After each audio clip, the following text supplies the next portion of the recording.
இன்னைக்கு பாருங்க, இந்த நல்ல நாள்ல ஆண்டவர் நமக்கு சொல்றார் பார், இந்த வேலை செய்யக்கூடாது, இந்த படத்தை பார்க்க கூடாது, இந்த நண்பனோட தொடர்ந்து சகவாசம் வச்சிருக்க கூடாது.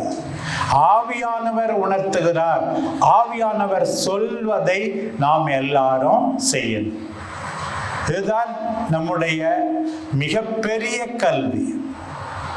நான் ஏற்கனவே சொன்னது போல, கல்வியின் இதயம் இதயத்தின் கல்வி, கல்வியின் இதயம் இதயத்தினுடைய கல்வி.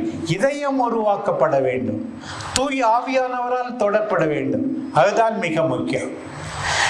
இரண்டாவது, இன்றைக்கு கெட்ட மனிதர்கள்லாம் நமக்கு பிடிக்குதா?